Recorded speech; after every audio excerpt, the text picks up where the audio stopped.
Hello everyone, welcome back on my YouTube channel. आज हम discuss करने वाले हैं इंटरनेशनल ट्रेड में वाई डू नेशन ट्रेड। ठीक है, नेशंस कंट्रीज क्यों ट्रेड करती हैं, why what are the reason behind that reasons we will cover in this video lecture. So let's start the video topic international trade और international business.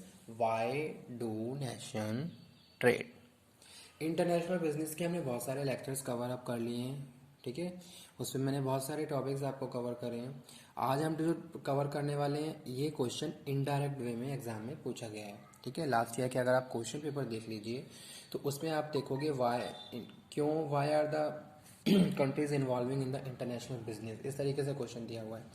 तो वहाँ पे आपको ये सारे पॉइंट ही लिखने होंगे, ये सारे पॉइंट एक्सप्लेन करने होंगे। ये these are the reasons. So due to these reasons countries are involving in the international business. So let's start. First one is lower price. ठीक है, lower price. There are varieties of goods and services are available in the international market. ठीक है, there are number of competitors. There is a perfect competition in the international market. So this is the reason कि वहाँ पे क्या है, price फिर लो हो जाते हैं। ठीक है, लोअर प्राइस। बहुत सारे कॉम्पिटिटर्स हैं, आपके जैसा प्रोडक्ट बहुत सारे मैन्युफैक्चर कर रहे हैं। ठीक है, बहुत सारी कंपनी मैन्युफैक्चर प्रोड्यूस कर रही हैं, उनको मैन्युफैक्चर कर रही हैं। तो उस केस में फिर आप क्या है, प्राइस जो भी हैं आप कंपटीशन के हिसाब से सेट करते हैं। ऐसा नहीं है कि आपकी ही उस प्रोडक्ट में मोनोपोली है और आप अकेले उसका प्राइस सेट करोगे। ठीक है, तो पहली चीज़ ये है लोअर प्राइस। सेकंड है greater choice. Greater choice means you have a number of choice, you have number of alternatives where you can select a one according to your interest. ठीक है, इंटरनेशनल मार्केट की बात करें तो varieties of goods and services are available. तो वो यहाँ पे एक कारण है why do nation trade. Nations are doing trade to provide a greater choice for customers. Difference in resources.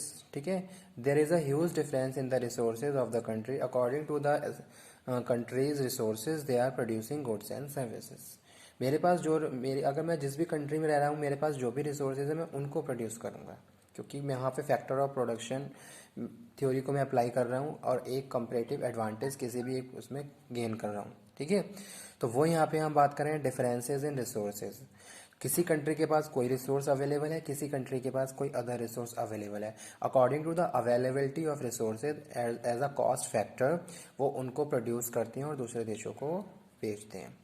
Economies of scale means you are producing varieties of goods. अब in the bulk you are producing a huge quantity you are producing while we are talking about the international business. तो वो यहाँ पे हम बात कर रहे हैं, हमारे जब बल्क में हम प्रोडक्शन करते हैं तो कॉस्ट रिड्यूस हो जाती है और कहीं ना कहीं हमारे उससे फ़ायदा होता है। ठीक है, तो वो यहाँ पे हम बात कर रहे हैं इंक्रीज कंपटीशन। जी हाँ, कंपटीशन इंक्रीज करने के लिए आप क्या कर रहे हो, इंटरनेशनल बिजनेस। ठीक है, बहुत सारी कंट्रीज़ हैं, बहुत सारी countries varieties of goods and services को प्रोड्यूस कर रही हैं, तो आप यहाँ पे प्रॉपर एक कंपटीशन है। More efficient allocation of resources. जी हाँ, एफिशिएंटली आप रिसोर्स को एलोकेट कर सकते हो according to the specialization of goods and services. Next one we are talking about source of foreign exchange. जी हाँ, international business are source of foreign exchange. With the help of these factors you can share your goods and services with other nations। एक तो क्या हो रहा है, goods exchange हो रहे हैं, दूसरा करेंसी भी क्या हो रही है, आपके करेंसी दूसरे देशों में जा रही है। तो ये कहीं ना कहीं हमारे इकोनॉमीज़ के लिए क्या है, फ्रूटफुल होता है। ठीक है, मेक स्पेशलाइजेशन हो रहा है हर गुड्स एंड सर्विसेज का। The countries has specialise in a particular goods and services. तो अगर स्पेशलाइज हो रहा है तो वहाँ पे हम कॉम्पिटिटिव एडवांटेज गेन कर सकते हैं। जो भी गुड्स मैं बहुत कम कॉस्ट में प्रोड्यूस करके दूसरे देशों को भेज रहा हूँ और जिसका रॉ मटेरियल मेरे पास अच्छे से अवेलेबल है, तो उस चीज़ का, उस प्रोडक्ट का मेरे पास स्पेशलाइजेशन है। अब स्पेशलाइजेशन है तो मैं क्या कर सकता हूँ, उसको अच्छे से प्रोड्यूस करके दूसरे देशों को बेच सकता हूँ। तो पहली चीज़ तो ये, और दूसरी चीज़ ये, अदर कंट्रीज़ को पता है कि कौन सी कंट्री किस गुड्स में स्पेशलाइज हो और वो वहाँ से उसको फिर इम्पोर्ट करते हैं। ठीक है, to satisfy the demand of the market. Varieties of goods and services are available in the international market और फॉरेन मार्केट। फॉरेन मार्केट में varieties of goods and services available हैं, जहाँ customer according to his her interest, his her liking disliking, अपने interest के हिसाब से, अपने test के हिसाब से प्रोडक्ट को परचेज कर सकता है। ठीक है, तो वो यहाँ पे हम बात कर रहे हैं varieties of goods and services. अगर हम बात करें बिजनेस टू कस्टमर, अगर हम बात करें बिजनेस टू बिजनेस, तब भी क्या है, varieties of goods and services हैं, जहाँ आप क्या कर सकते हो, इंटरनेशनल बिजनेस को कर सकते हो प्रॉपरली। तो ये थे कुछ कारण जो जिनके कारण इंटरनेशनल ट्रेड किया जा रहा है। Why do nations are trading due to these reason, these are lower price, greater choice, difference in resources, economies of scale, increased competition, more efficient allocation of resources, source of foreign exchange, make specialization, varieties of goods and services। यहाँ पे एक point और ये भी हो सकता है, जैसे कि जोग्राफिकल डिस्पर्जन। ठीक है, एक क्या है, जोग्राफिकली चीज़ें क्या है, separation of buyer and sellers भी हो सकता है। तो इंटरनेशनल बिजनेस की बात करें, there is a separation of buyer and seller.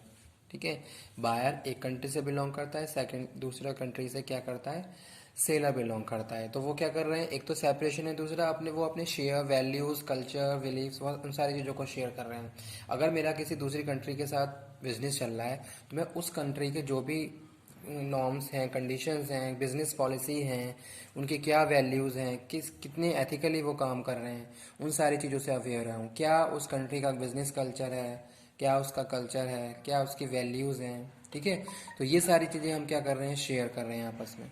तो कहीं ना कहीं एक दूसरे के बारे में हमें नॉलेज हो रही है कि क्या कंट्री किस तरीके से बिजनेस करती है, उसका क्या पॉलिसी है, कितने रूल्स एंड रेगुलेशन फॉलो किए जाते हैं। ठीक है, तो वो यहाँ पे हम बात कर रहे हैं। अब वो कैसे हो रहा है, जब हम इंटरनेशनल बिजनेस में इन्वॉल्व हो रहे हैं। ठीक है, और साथ के साथ कुछ ऐसे इंटरनेशनल या फिर इंटरनेशनल इंस्टीट्यूशंस जहाँ हम एग्रीमेंट करके प्रॉपरली इंटरनेशनल बिजनेस कर सकते हैं। ठीक है, तो वो यहाँ पे हम बात कर रहे हैं इंटरनेशनल बिजनेस में। तो lower price, greater choice, difference in resources, economies of scale, increase competition, जी हाँ प्रॉपरली कंपटीशन है, more efficient allocation of resources, source of foreign exchange, make specialization, varieties of goods and services. These are the reasons for trading with another countries. ठीक है, तो ये तो एक छोटा सा टॉपिक था किसका, इंटरनेशनल ट्रेड का। Y do Nations trade.